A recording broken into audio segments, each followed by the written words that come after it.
Welcome to the Calder Farmstead. Now the Ice Hawks back out to center in transition. Carlson with Quenneville 2-on-1. Right when Carlson comes, Quenneville scores! Here's a chance for Barrett. Fighting scores! Off the face-off! Up in Zeminger. Pulled back to Werenski. Has it. Shoots one. Bounces off a man. 5 seconds left. Werenski. Another jam on the shot. Turning and firing. They score! Scores! They score! Now they catch each other and they both go right over the top. Matching rights to one another. McDermott gets the helmet off of Cassie. And now, with 9 minutes gone in overtime, the Bears breaking out right side with Bear. Looks like cutting to the net. Bear will score! And here are your hosts, Cece and Sean. Hello and greetings from the mile-high city of Denver, Colorado. And Boston, Massachusetts. Welcome to the Calder Farmstead Podcast, episode 111 for Monday, September 26th, 2022. If you were hoping for a podcast featuring tips on cleaning livestock pens, we are not going to be much help. This is an American Hockey League podcast, and my name is CC Hockley, the AHL editor of Full Press Hockey. And I'm Sean O'Brien of Stats Track and the AHL's only league-wide analytics guy. And if you haven't heard that before, he's kind of a big deal. So Not a big deal. He's a big deal. Anyway, thank you all for watching and tuning in with us. We really appreciate it.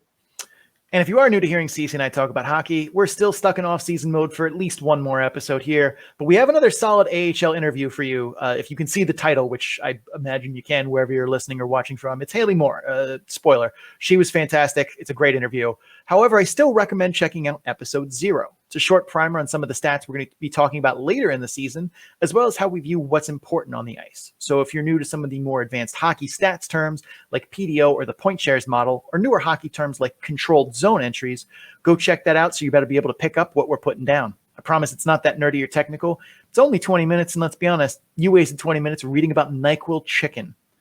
Seek help if you were thinking of NyQuil chicken. You'll never get that time back. So next time, why not spend a little more time with us talking hockey? I saw somebody retweet a tweet from 2017 of saying, if your girl makes you NyQuil chicken, do not let her go. No, run far away. You let her go into, an insane asylum. If you were thinking about NyQuil chicken, please press pause right now and seek professional help. These are the same people that were eating Tide Pods, Sean. Like this is this like a step in the right direction then from there? You know what? It's a lateral step, and it's a direction that's just, it's a different plane of it's just stupid. Don't do it. Before we do get to our interview, which I'm sure you're excited to hear about now, we do have to remind you we are giving away not 1, not 2, but 3 free AHL TV home and away packages for your favorite team. So if you're eyeing up an AHL TV subscription, which if you're listening to our show and are not eyeing up one, I don't know how you got here.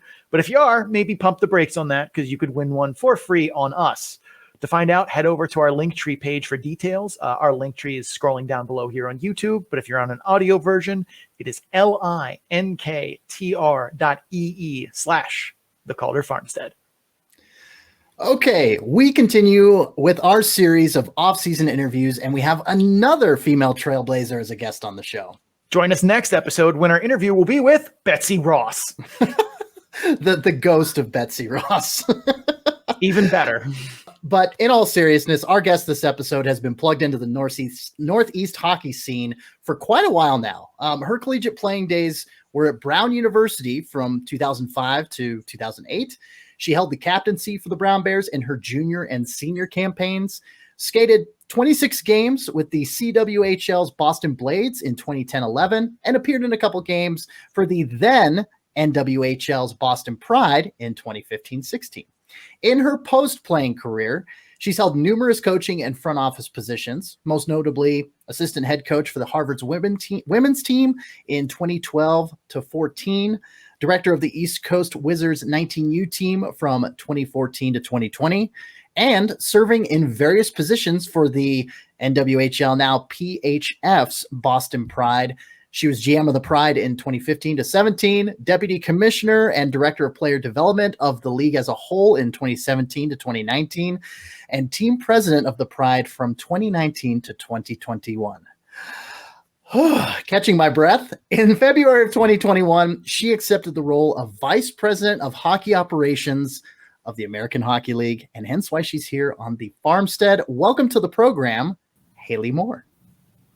Hi, guys. Hey. Thanks so much for having me. Thank you so much for taking time out of your day. It's a busy time of the year for all of us. We are slowly but surely getting to our preseason previews. I imagine you do substantially more work than we do during this time of the year. So it's a little crazy right now, but it's the crazy that we get excited for to launch things. Absolutely. Well, and once again, thanks for coming on the show. First question, Hayley. You were a biology major at Brown, and that's a hard science major and at an Ivy League school, an Ivy League university, no less. So my first question is really, what made you choose biology as a major? And the B part of that is, where was there really a plan to go to med school or, use that degree at all, and then just hockey interrupted? Or Yeah, great question. So I like to say I kind of double majored in biology and hockey in college because hockey as a Division I athlete's a pretty substantial time commitment as well. But I really had no idea what I wanted to do or what I wanted to pursue after my playing days. So I just was really interested in the coursework and in human biology. And I loved learning about the body, how it worked, and how I could apply it to my sport. So that was really kind of the reason why I chose that concentration. And I had a couple internships, whether it was in research and nutrition or on the medical device side of things. I thought maybe ultimately I would get into something like PT, but really, found my passion to be able to continue working on behalf of the game off the ice. So I haven't really been utilizing that biology degree. It did help me understand a few things during the COVID times, but ultimately my hockey has kind of overridden my professional career off the ice as well. Yeah, as someone who also does not use their college degrees anymore for their current job, I sympathize. Part of me likes to also look back and be like, yeah, that really did not go the way I thought it would. But as the deputy commissioner of the now PHF, you oversaw all hockey operations for the league. Your role with the AHL definitely has some overlap with that. But what would you say some of the differences are, and what challenges do you face in the AHL that you didn't in the PHF and vice versa? Yeah, there's plenty of similarities and differences. I would say, during my time at the NWHL, we were really building everything from scratch. So my role was the first of its kind at that point. It was really focused on building out the hockey structure within our league. One of the big things that I was able to accomplish in that time frame was an officiating partnership with USA Hockey. That definitely correlates directly to the work that I'm doing right now with the AHL. The biggest things really are the structure that's been built, and stepping into this role at the AHL, the foundation is here, and there's so much collaboration among the leagues that we work with, and the policies that have been built versus my former role where I was really looking to build all of that from scratch.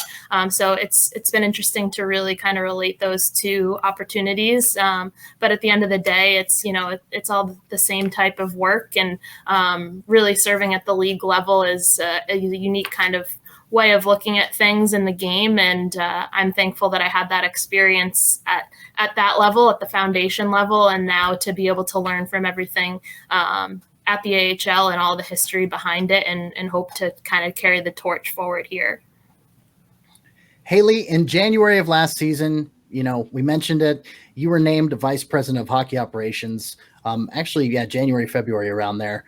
On the AHL's website, it lists Melissa Caruso as the Vice President for Hockey Operations / Governance. What are your responsibilities as VP for Hockey Ops, and how are they different from Melissa Caruso's? I know that maybe some supplemental discipline might play into your role.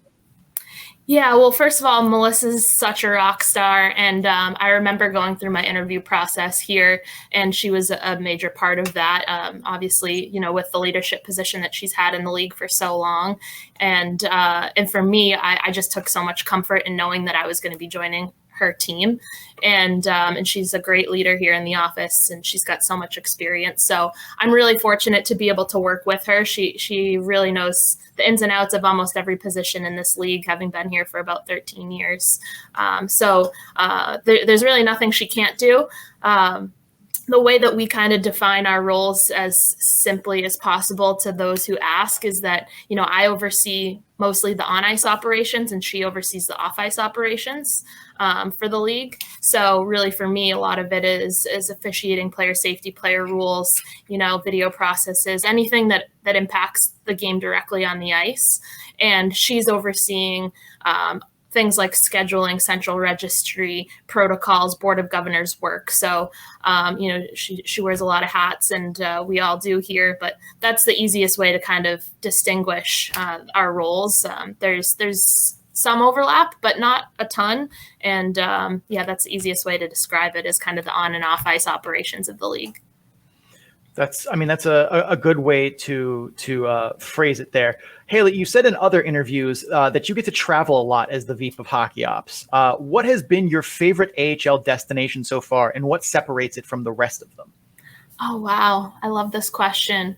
I feel like it's so hard to pick favorites, but every arena I go into is so fun to just feel the environment. Obviously, having fans back in the building this past season really enhanced that experience. But definitely a few favorites along the way. I love going to Hershey. That's just such a iconic AHL venue. So I think every time I go there, you just feel the rich history. And, places like Laval, I'm so excited to finally host our All-Star event there. But going in that building, you see the work and the production and the pride that they put into it. So things like that, there's definitely plenty and several. I enjoy going to every AHL building, but there are always some highlights along the way. This was your first season handing out the Calder Cup. The Calder Cup was awarded for the first time since 2018-19 when Charlotte won it that year. Not only that, but Hayley, you were part of the ceremony presenting the Jack A. Butterfield Trophy for playoff MVP to Josh Levo. Presenting an award like that in front of a large crowd, I mean, that crowd, it was in Springfield. They weren't exactly thrilled with the outcome. That must have been quite an experience for you. Were you nervous about it? And what was the atmosphere like handing that out on a road ice with the road team winning? Yeah, it definitely was a unique experience. I mean, anytime you can hand out a trophy is it's a moment that will give you chills. That's the moment that all of us work for in hockey. So to see a cup raised at the end of a season it's a culmination of so much work and so much pride. And, you just feel the energy of the players on the ice. It's such a special moment. And to be a part of a Calder Cup ceremony is something that, I've always dreamed of. And so to experience that and take it all in, I don't even know if I've fully absorbed it yet. But I look at pictures from that day, and there's just so much pride behind everything that went into that season and the seasons before. And, all of my coworkers here in our office, just knowing how much effort it took to get us to that point of the season. It's really emotional. And then obviously to be able to hand out that trophy to Josh Levo was just such a special moment. Definitely unique, as you mentioned, being in a visiting team arena. At the NWHL, I was able to give out our MVP award to Lee Steckline, of the Minnesota Whitecaps in Minnesota in front of her hometown crowd. And I have that kind of moment to draw from. And it's certainly a different experience when it's not a hometown crowd. But I think that the fans in Springfield were remarkable all season long. And the way that the crowd reacted and stayed in the building and celebrated the moment on the ice, I think was really special. And it speaks to not just the fans in Springfield, but the fans of the AHL. That it was a proud moment to be able to experience that, I think, for them. And it was cool to take in and realize that they saw the bigger picture and were able to kind of celebrate the moment from a hockey perspective. I definitely think it's a little easier too when you were like the well-defined underdog going into that series, where it's I feel like if it would have been the other way, we may have seen a little bit more shenanigans. But given that supplemental discipline happened during the Calder Cup celebration, was that different being there live in person to make it any easier to sort through? Or was this, a part of your job that wasn't enhanced by being there, at ice level when it was happening? Yeah, it's actually not something I was aware of until after, the photo circulated on social media, and it's a very black and white rule in our rule book. It's an automatic suspension. So there really wasn't a process to it other than applying the rules that are written in our rule book. So in that sense, it was an easy process, but it really didn't make it any different. It's not something that you're ever excited to do, of course, and understand that, emotions sometimes get the best of us, but it's not something that I thrive off of, or enjoy doing, especially in a moment where it's supposed to be all celebratory. But at the end of the day, our job here at the league is to, not only create the rules but enforce them. So that was an easy application there.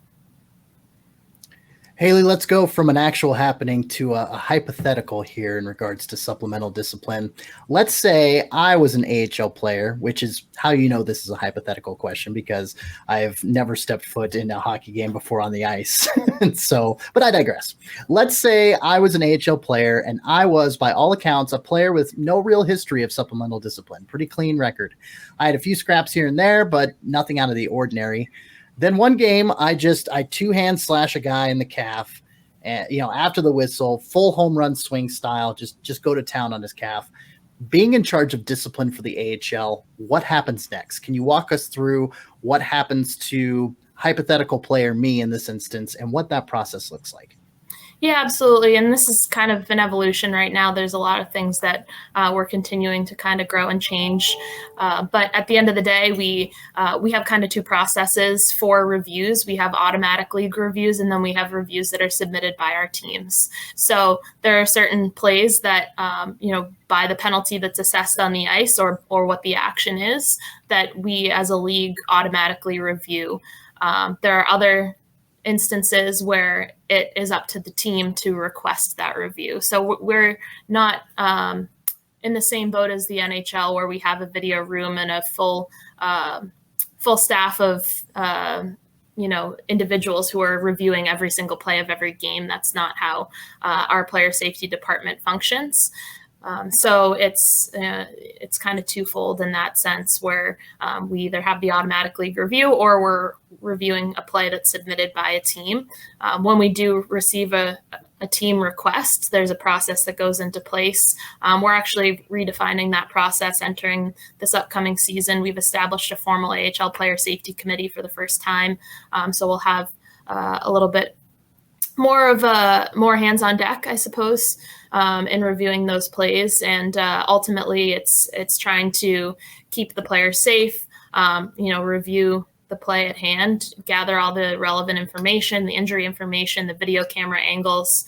We're reviewing things like player history once we deem a play as suspendable, but maintaining consistency. So that's obviously probably the biggest criticism in some of these types of roles, but also what we strive for. So, consistency with the standard at the NHL level, consistency among plays and reviews at the AHL level historically within an individual season, and so forth. So there's a lot of things that are taken into account, and it's an area where you're obviously never going to make everyone happy, but as long as we feel good about our process and we try to stick to the facts, then that's how we look to base our decisions and then communicate them and make sure that it's a learning opportunity. We're a development league, and communication back to our teams and our players is really important in an area where we're looking to continue to grow. So things like providing teaching tools and explanations and videos back to the teams and the players, so that ultimately it's a deterrent and a learning opportunity, so that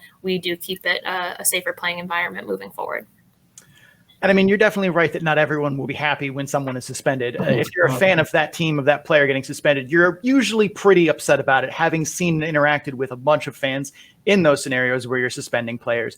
But you mentioned consistency there, and that actually ties right into the next question that we have. Again, our guests are doing a really good job of sensing where we're going with some of these. So well played there. Two big supplemental disciplines were handed out last season at the AHL level.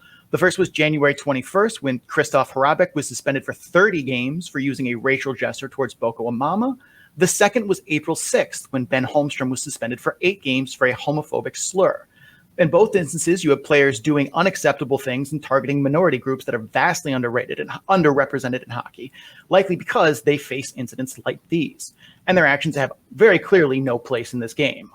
And yet we see very different supplemental discipline from the AHL in 30 games versus 8.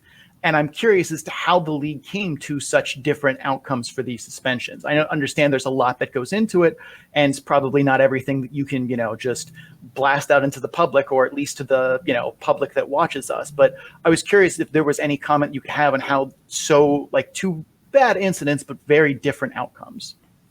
Yeah, great question. And there's certainly things that I can share and that, prefer to keep internal. But we leveraged a lot of resources on both of these reviews, very vastly different in terms of what each of them looked like. And we have to take each situation individually to a certain extent.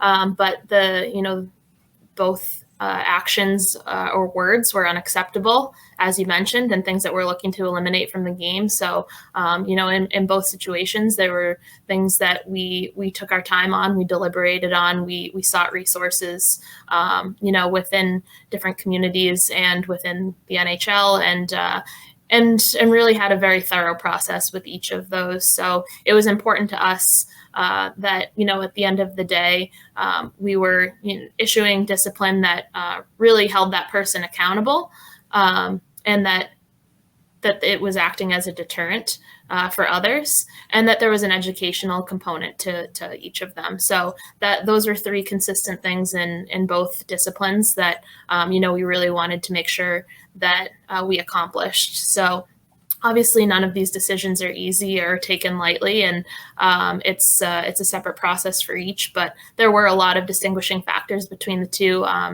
and I don't need to go into the details on that. But there were very very different review processes. At the end of the day, very thorough, and the outcome was, like I said, to issue something where the player is held accountable, that the discipline is serving as a deterrent for those who can, observe it and hope that they don't want to repeat those things, and that we had an educational component, especially, again, as a development league. It's not something that,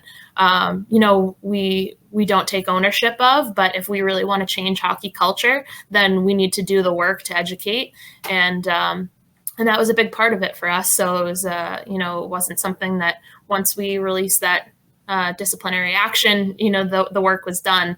There's plenty more work that was done after the fact, and that we continue to do as a league to get better and to change hockey culture. So, it's one step at a time, and hopefully we can make some progress, and that those players both learn and can take things back to their teammates and to their communities and make a change there as well.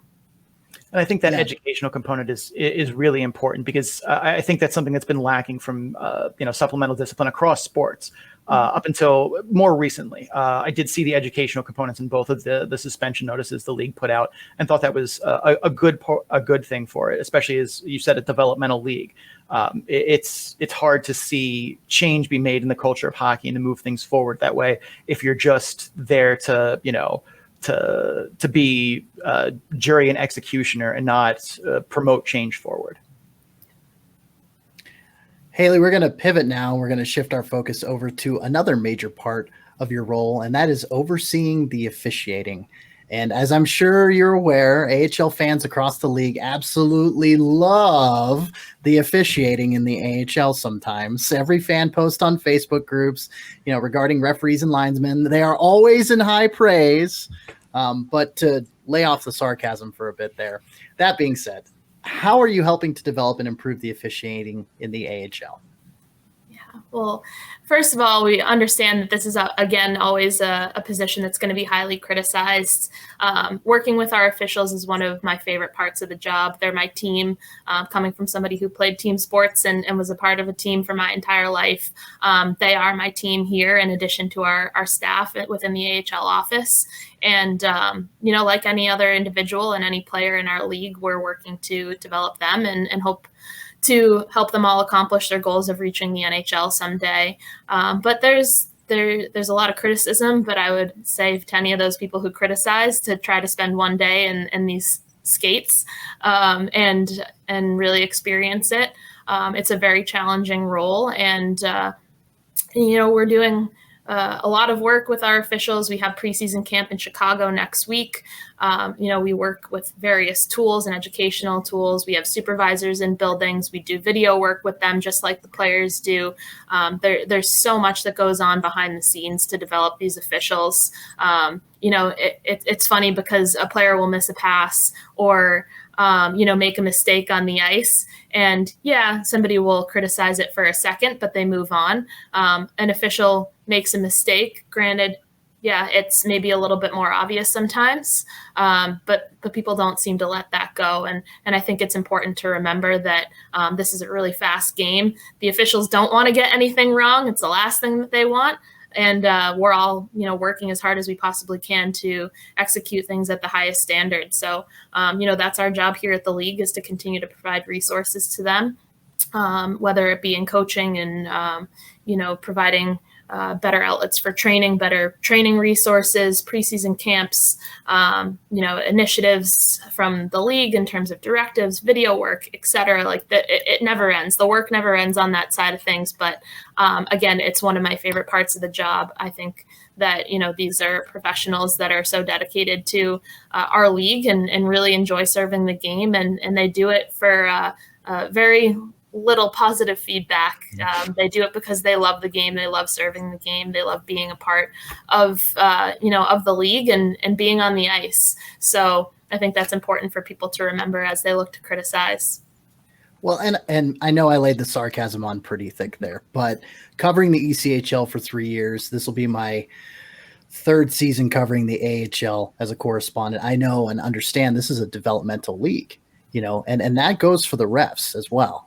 That goes for the referees as well. And there is definitely a learning curve, no matter which level you're bumping up to the AHL from, and to continue to get better and to continue to do well, like you were saying in your response to that question.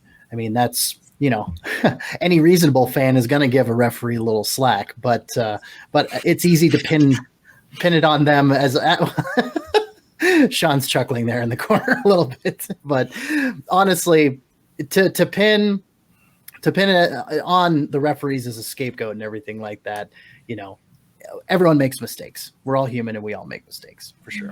And I think honestly, when we bring up officiating on our podcast, 70-80% of the time it is defending officials. That call might have been missed, or it's easy when I can hit pause right as the puck is crossing the line to see offside. We're doing it at real speed is very, very hard. And for the most part, I think officials get it right. But there are instances in which, you screw up as an official, and that's going to happen. It's a high-paced game, and you are, two people and two linesmen, trying to account for 12 guys. Mistakes will always be made when those numbers are not in your favor. But let's talk about developing officials a little bit here. Let's say, again, I'm an AHL official, and we can tell this is hypothetical. They should never put me as an AHL official. And I missed that two-handed slash that CC did as a player in our previous hypothetical. Blatant slash, clear penalty. And on the broadcast, it looks, like I'm looking in that general direction, but I don't make the call. As the guy who missed that call, you said that there isn't someone watching every single game, but you still do these video encounter or video reviews and stuff. If you saw that, would you be, calling me to do a video review? Is there what would that process look like from your perspective if you saw that?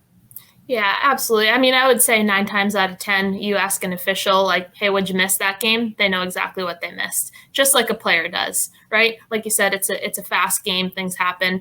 And there are going to be times where they miss things. They acknowledge it, right off the bat, or, they huddle up as a group and a team multiple times throughout the game. They talk and they decompress in between periods. So chances are, they know when they messed up.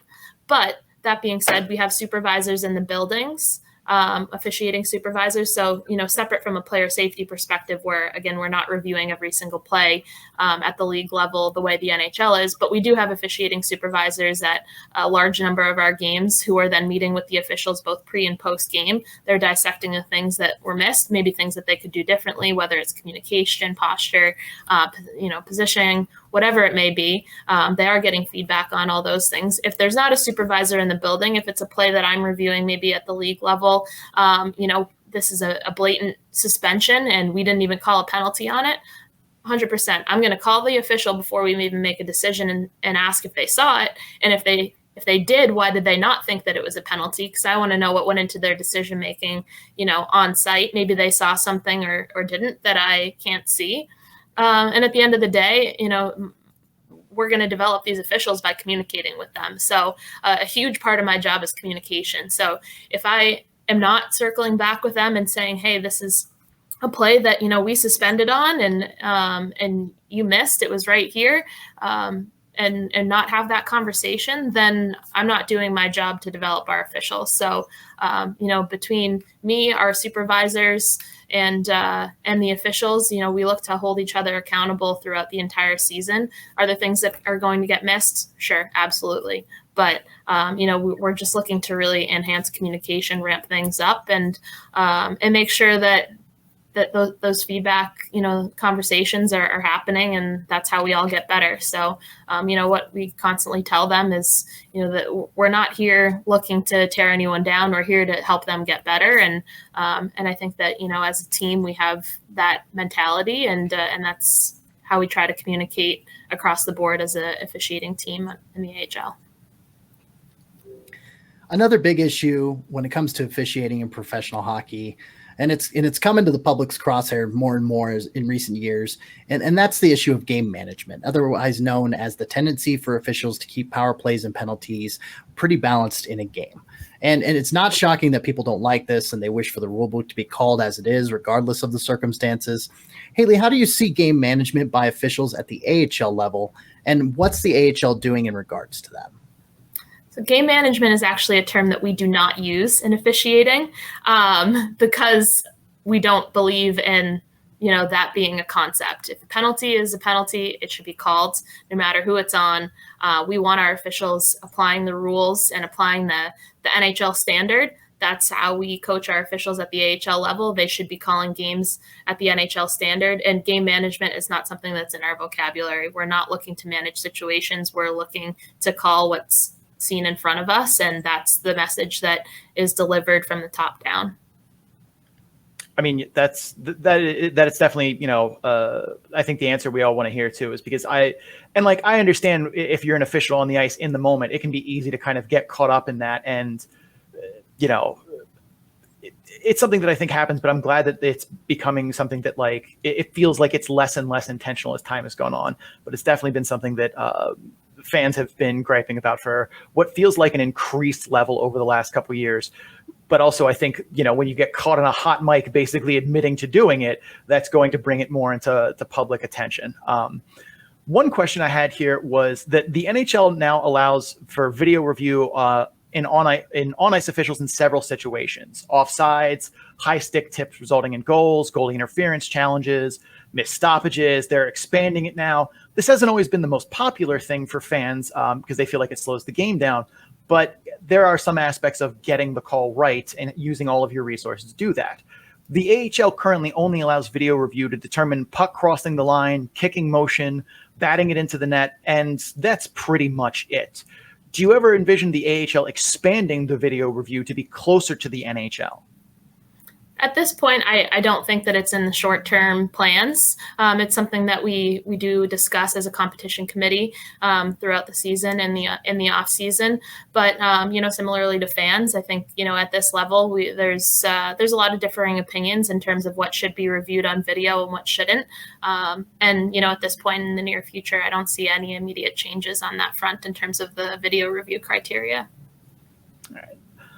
Now, we do want to tangent a little bit here. We're an AHL podcast by nature, and we try and stick to that focus and scope the best we can, even with our limited millennial attention spans.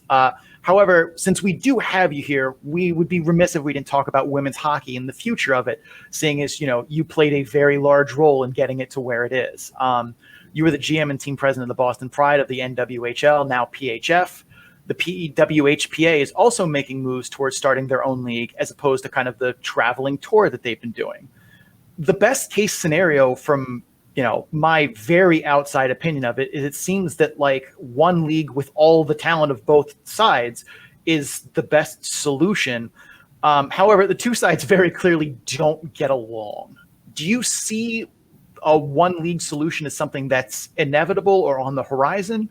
Or do you think that women's hockey is going to continue down this path with both sides in their own lanes for the foreseeable future? Yeah, I mean, great question. I've obviously lived it inside, and kind of felt the challenges as we've looked to grow professional women's hockey in North America specifically. I think, personally, of course, I want to see all of the best women's players playing in one league, and to have all of the resources that believe in women's hockey being pulled in one direction. I think that's the ultimate best and most accelerated path for the sport. But that being said, I think that what both parties are doing is fantastic. Like, I look back to when I graduated college and there was nowhere for me to play professionally. I went overseas. I played a season in Switzerland, and then I thought I was hanging it up forever. I had the opportunity to play in the CWHL and a few years later, but at the end of the day, there is so much more opportunity for women to continue playing hockey right now.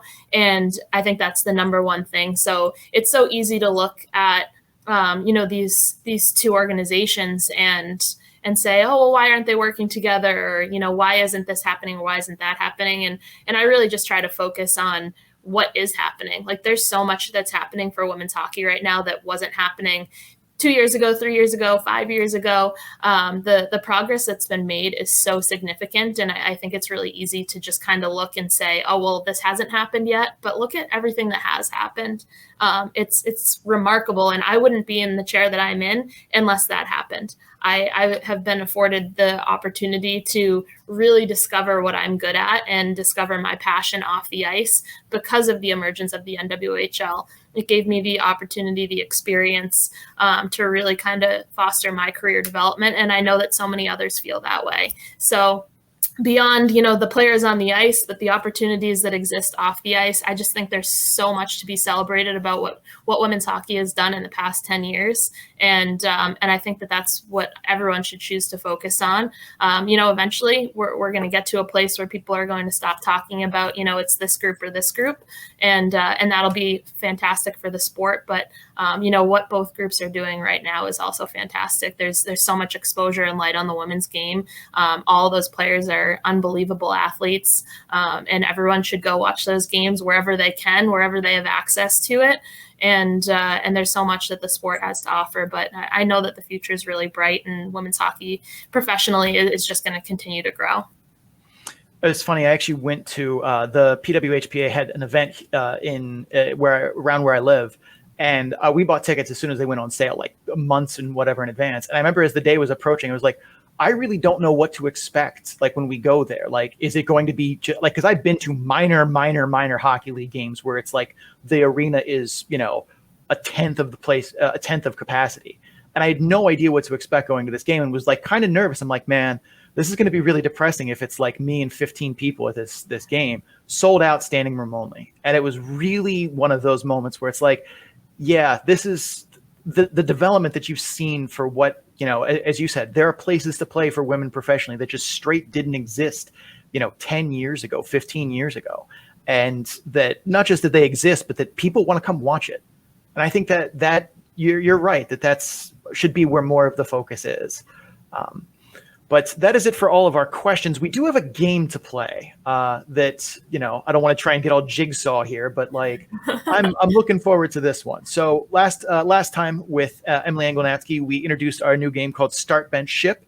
And we had some choice ones for her. We have some choice ones for you here as well. Let me bring that up. So this is Start Bench Ship. It's a pretty familiar game for those who missed it last time. It's similar to Friend, Marry, Kill. That's what we're going to go with for the name of that. We are a family-friendly show, or at least pretend to be sometimes. So pretty much in that order, I will let Cece go first. So Hayley, you get to see our takes on it. First up for Start Bench Ship, we have old AHL logos. Ooh. So Cece, you are up first here. Who you starting, who you benching, who you sending to the coast? Oh, I think, oh goodness, this is a tough one. I really like the alternate. I'm going to start the alternate. The 81 to 95, the middle guy. Yes, the middle guy. Yeah, the shield. I like I'm a big fan of the shield. The NHL logo, the NFL logo. I'm a shield guy. So we'll start the AHL shield. And Bench. I'm gonna go with the. I don't know. I'm gonna go with the current alternate logo for the AHL. I'm gonna ship the old 53 to 70 AHL logo. It looks dated. It looks like it was from that era, and it just looks kind of dated. That's fair. I am going to start the Shield, obviously. I actually think that would be like either the NHL should try and make a logo that looks like the current AHL logo. I think that's actually a really sharp look, and it kind of also fits like the NBA and MLB logos, but in a hockey sense. Or the AHL should go to this logo. Like, I think the two of them need to agree on a logo scheme. But I really like the alternate, and I kind of wish that it was still sticking around. I'm going to bench the old guy look, the 1953 to 1970. I think like in retro moments, for like an outdoor classic or like a retro throwback game, I think that would be a cool logo to see. The current alternate is very like, yep, it exists. That is a thing that exists in my mind. So I'm shipping that to the coast. That needs some more time to develop, I think. Hayley, your turn here. Who you starting, who you benching, who you shipping? Yeah, I'm going to agree with CC, straight, same order. Alternate, current alternate, and then ship the 1953 there. Oh, all right. I'm alone on my island. Well, the second one, we have 3 here. So this is the second of 3. Start, bench, ship Boston Bruins alternate jerseys. Ooh. Hayley, I will let you, as the resident Boston expert here, kick us off. How are you feeling about these 3? Yeah, I'm going to start the Winter Classic. I'm going to bench the 3rd, and I'm going to ship the 90s. Oh, adios, Pooh Bear, going to the Keys. That's a cold one. All right. Cece, what are you thinking here? I'm going to start. Oh, man. I'm going to start the 2017 3rd jersey with the full bear on it. I like the full bear. That's all I have to say. You go full bear. You just don't take that the wrong way. But no, the full bear with the Boston Bruins in there and everything. I like that one. And I'm going to bench the Pooh Bear. I am going to ship the Winter Classic one because I think it's just a variation on the same theme. It's the bee with the spoked wheel. And sorry, Hayley. I'm going to have to disagree with you on that one. I apparently am the only one who is starting the late 90s Pooh Bear. That jersey is peak 90s ridiculously, and I am here for it.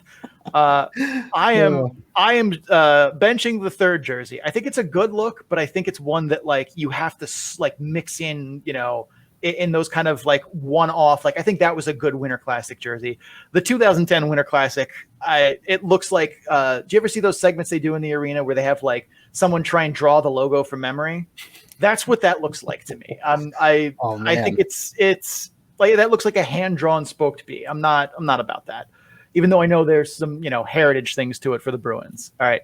Last one up here. These are Boston, cultural food and drink things here. We are going New England clam chowder, Dunkin' Donuts, or the Boston Beer Company. I will start us off for this one. If you're not starting the Boston Beer Company, I have no time for you. Sam Adams treats itself like a small brewery while being a massive brewery. And I still say that their Oktoberfest yearly is one of the best Oktoberfest beers, and I will die on that hill. I am benching New England Clam Chowder only because it is having to sit behind the Boston Beer Company. New England Clam Chowder is the only clam chowder. I will also die on that hill. I'm shipping Dunkin' Donuts. Like, it's fine. It's a fine donut and coffee place. It's way better than Tim Hortons. I will also die on that hill. But a clear 3rd place here in my mind. Hayley, what are your thoughts here? Well, I'm just going to have to put in the tidbit of 100% agree with you. Dunkin' is way better than Tim Hortons. That's why it's going in my number 1 spot. I wouldn't say I'm a Dunkin' girl per se, but it's going in my starting position for sure. Then I'm benching Sam Adams, and unfortunately, I'm a terrible Boston girl, and I do not like clam chowder, so it's getting shipped. Wow, that is a hot one. All right, Cece, round us out here. Okay, so I really really like clam chowder. Like, I really enjoy New England clam chowder. So I'm going to start that. I'm going to bench Sam Adams. Delicious beer. Very good.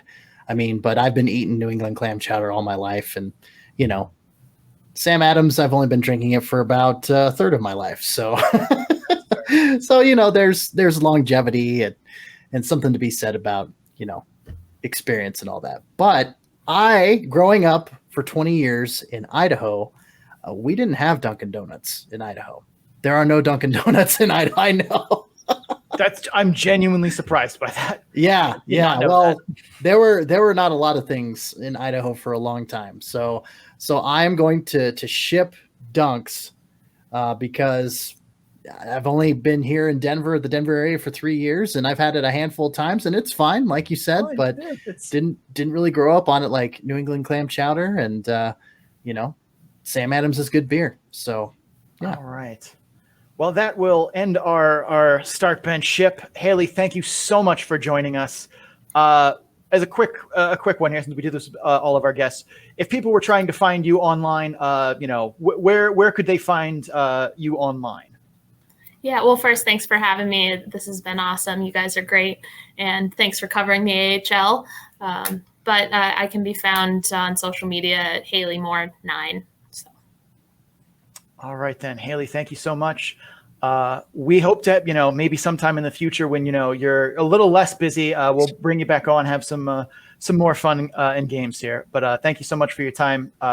Please take care of yourself. It's going to be a long season. Thank you so much. Thank you, guys. Have a good one. Thanks, Hayley. You too. And that will do it for the show. Thank you all for watching and or listening to the podcast. The Calder Farmstead is part of the Full Press Radio Network. You can listen to this and several other great hockey, sports, and sports entertainment programs at www.fullpresscoverage.com. And I should throw in the caveat pro wrestling, because pro wrestling, sports entertainment, same thing, just different names for it, I guess. But anyway, click the podcast drop-down menu in the top right portion of the website. That's that big old list populating with all the shows. Click on that list, pick out a show, and enjoy. And of course, with all the great programming out there, both hockey and otherwise, thanks for choosing the Calder Farmstead and listening to us. We appreciate it. And if you guys are enjoying the Calder Farmstead, please make sure you subscribe so you get episodes in a timely fashion. Also, if you're listening on Apple Podcasts, Spotify, or Amazon, please rate and review the podcast. Or if you're watching on YouTube, like the video, comment what you thought of the episode. Leaving these reviews and leaving comments of what you thought helps us improve the show, as well as your ratings and reviews help other people find the show. You can also follow the show on social media at Calder Farmstead on Twitter, at the Calder Farmstead on Instagram and Facebook. Links to all of that and more can be found in our Linktree page, which is linktr.ee/The Calder Farmstead. Big thanks to Adrian Drake, who made our theme music. You can find him on social media at AD_dysfunction. That's AD_DYSFUNCTION. So we can make music for you too. Cece, where can people find you? Well, once again, my name is CC Hockley. You can find me representing Full Press Hockey on Twitter at FPC_AHL. We do our best to stay abreast on all of the latest AHL news and notes occurring. You know, a lot of PTOs in the NHL, a lot of AHL guys signing to those. So stay tuned to at FPC_AHL on Twitter to keep track of those. You can also follow me on my personal Twitter account at CC Hawk. That's SEESEEHAWK. And I mainly tweet about hockey, but I tweet about music, about pro wrestling, about pop culture, and various other things. Hopefully, if it keeps me interested, it's not going to be bullshit for you. Check out my writing and the writing of all the other great AHL and NHL hockey writers on the Full Press Coverage Network at www.fullpresshockey.com. Sean, enough about me and the writers of Full Press Hockey. Where can the people find you? I'm Sean O'Brien. You can find me on Twitter at Sean O'Brien81. That's SeanObrien81. I'm also on Instagram at Sean O'Brien_81. My Twitter is semi-professional, but occasionally I subtweet Ken Holland's dumb takes. My Instagram is mostly pictures of my cute dog Parker, but occasionally, you know, a little bit more here and there. You can find all of my stats work, all of the PDO things, that one graph you saw one time. That's all on my Tableau page at bit.ly/data dump and chase, all lowercase, all one word. Cece, take us home. Gladly. That will do it for episode number 111. Special thanks once again to Hayley Moore for hopping on the program, Vice President of Operations for the American Hockey League. And for all of our viewers and listeners, once again, thank you for tuning into the show. And as always, keep your stick on the ice.